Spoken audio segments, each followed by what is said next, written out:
अस्सलाम वालेकुम नाजरीन, आज इंतहाई एक दर्दनाक स्टोरी, खौफनाक स्टोरी मैं आपसे शेयर करने जा रहा हूँ। दिल थाम के ये स्टोरी सुननी है, ये रियल स्टोरी है। इस वक्त घड़ी के टाइम हो रहा है, पूरा एक बजने वाला है। मुझे नींद नहीं आ रही है ये स्टोरी सुन के, इतनी खौफनाक किस्म की ये स्टोरी है। तो चले आपसे मैं अपना वो एक दर्द शेयर करता हूँ। ये स्टोरी है जी कराची की, एक शादीशुदा जोड़ा है जी। तो जो खामंद है वो एक जॉब करता था, नौकरी वगैरह करता था, मुलाजमत करता था। तो उसने थोड़ी देर काम किया। आजकल आपको पता है जितनी महंगाई हो चुकी है, तो खावंद ने जनाब महंगाई से तंग आकर काफी ज्यादा उसके ऊपर थोड़ा सा कर्ज वगैरह भी हो गया। तो उसने एक दिन अचानक अपनी बीवी के पास रात को बैठा है, तो बीवी से शेयर करना शुरू हो गया कि ना बस हमारे पास अगर पैसे होते तो हम कोई ना कोई बिजनेस शुरू कर लेते, कोई कारोबार ऐसा करते जिससे हम अच्छी अर्निंग कर लेते, हमारे जो अखराजात है वो हम पूरे कर सकते, बेसिक जरूरियात को हम पूरा कर सकते। तो वो अपनी बीवी से इस तरह की बातें कर रहा है और फिर अचानक एक उसके दिल में ख्याल आया कि ना तो तुम्हारे वालिदैन के पास इतने पैसे, काश कि तुम्हारे वालिदैन के पास इतने पैसे होते कि वो मुझे देते और मैं उससे कोई कारोबार कर लेता, या काश कि मेरे वालिदैन के पास कोई पैसे होते तो मैं उससे कोई कारोबार कर सकता। तो इस तरह की वो बातें, बस थोड़ा सा मायूस होकर अपनी बीवी से इस तरह की बातें कर रहा है। तो उसकी बीवी अचानक उठी और बैठ के उसको कहने लगी कि अगर मैं आपको 50 लाख रुपया दूं तो आप उसका कारोबार कर सकते हैं, आप उससे कैसे उसको इन्वेस्ट करके इतना कमा सकते हैं। वो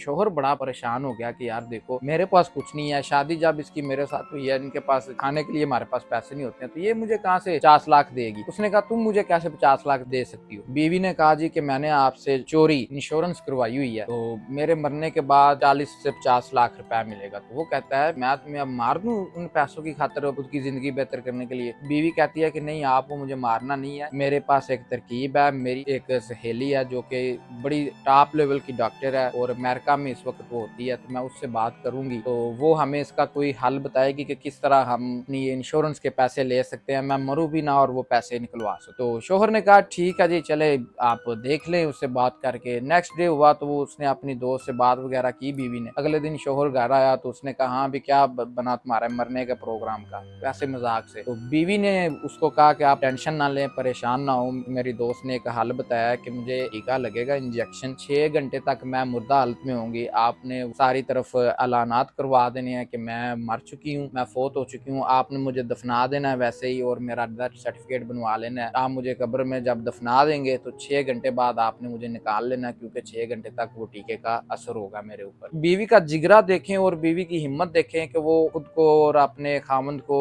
इन अजियतनाक मराहल से गुजार रही है, क्योंकि वो अपने बच्चों की और खुद का एक अच्छा मुस्तकबिल करने के लिए वो ये सब कुछ कर रही है। हालांकि कब्र में लेटना बहुत ही एक सोच भी नहीं सकता आम इंसान की, यार कैसे ये हो सकता है कब्रिस्तान में रहना, ये वो चंद घंटे की चाहे बात क्यों ना हो। तो जनाब खैर वो उनका प्लान हो गया, उन्होंने कहा ठीक है जी वो इंजेक्शन लगवाओ तो हम अपने प्लान के मुताबिक ये काम कर लें। ले जी वो नेक्स्ट डे उन्होंने जनाब इंजेक्शन मंगवाया, उसने वो इंजेक्शन अपनी बीवी को लगा दिया। बीवी जनाब वो 6 घंटे के लिए ऐसे समझे कि मुर्दा हालत में होगी। तो शोहर ने जनाब ऐलानात करवा दिए अपने रिश्तेदारों में, अपने जो उसके साथ आस पड़ोस के लोग थे सब आए जनाब, उसका जनाजा लेके गए, बाकायदा उसका जनाजा हुआ, फिर उसके कब्रिस्तान में जाके उसकी कब्र खोदी गई, उसको कब्र में दफनाया गया। अब शोहर जब सबके साथ कब्रिस्तान से बाहर निकल रहा है तो उसके दिल में और उसके जहन में एक लालच आ गया। लालच ये आ गया कि अब ये तो मर चुकी है, इसके मरने के मुझे पैसे भी कल मिल जाएंगे, तो मैं इसको क्यों निकालने आऊं, ये अब बस गई चली है तो बस गई चली है, मैं इसको क्यों निकालूंगा। उसके जहन में लालच आ गया कि मैं अकेला पैसा यूज करूंगा और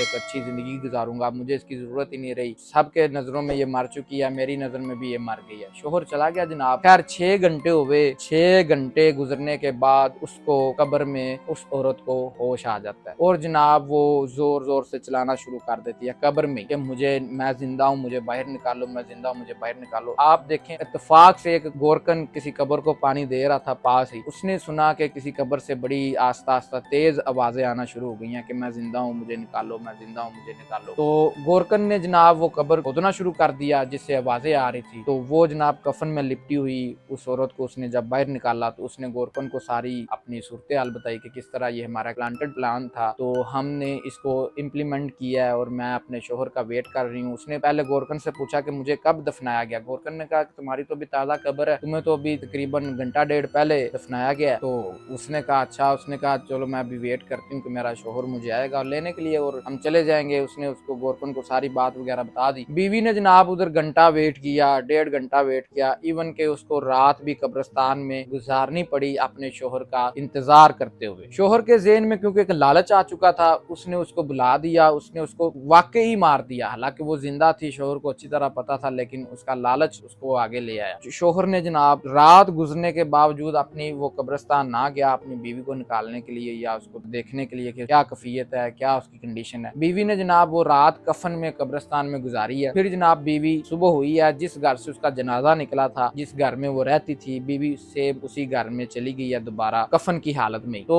उसका जो शोहर था वो अपने काम काज पे गया हुआ था, बीवी अपने वो बेड पे लेट गई है कफन की हालत में वैसे ही। तो शोहर जब घर आता है तो देखता है कि बीवी उसकी कफन की हालत में बेड पे लेटी हुई है। शोहर उसको देख के बड़ा एक वावेला करना शुरू कर देता है कि देखो जी मेरे घर में लाश आ गई है, लोगों को इकट्ठा करना शुरू कर देता है। तो वो बीवी आगे से उठती है, वो उसको जोरदार एक तमाचा मारती है कि देखो कि तुमने मेरे साथ बहुत बड़ा जुल्म किया, तुम्हारे अंदर लालच आ गया था कि जो हमारा एक प्लान था, तुमने वो प्लान में मैंने अपना एक जिंदगी दाव पे लगा के कब्र में गई सिर्फ तुम्हारा और मेरा फ्यूचर बनाने के लिए, और तुमने मुझे वहाँ पे गलने सड़ने के लिए छोड़ दिया, जिंदा को दफनाए तुम। तो उसने कहा मैं अभी पुलिस स्टेशन जाती हूँ, अपनी सारी कार्रवाई वहाँ पे बताऊंगी और तुम भी मेरे साथ मुजरम के तौर पे तुम्हें भी सजा होगी। तो मेरे दोस्तों ये जो स्टोरी थी आपको समझाने के लिए थी कि देखें जिंदगी में कभी लालच नहीं करना चाहिए। लालच एक बहुत बड़ी बुरी बला है और कोशिश किया करें कि जितना आपको अल्लाह पाक दे रिज़्क उस पे अल्लाह का शुक्र अदा किया करे और मजीद रिज़्क में वुसअत के लिए एक मेहनत किया करे, ना कि लालच किया करे, हसद ना किया करे। तो लालच का नतीजा आप देखें जो बाकी की जिंदगी थी शोहर की, वो जेल में गली सड़ी और औरत की भी, क्योंकि उन्होंने लालच किया था। तो लिहाजा आप लोगों से मैं ये रिक्वेस्ट करूंगा कि आज की स्टोरी से ये सबक ये लेना है, वो यही है कि लालच बहुत बड़ी बुरी बला है, लालच से बचें। लालच में आके इंसान जो उसने कुछ तरक्की की भी होती है वो लालच में आके वो सारा खत्म कर बैठता है। बहुत शुक्रिया जनाब, थैंक यू, आपने मेरी पूरी बात सुनी। अल्लाह आपको खुश रखे।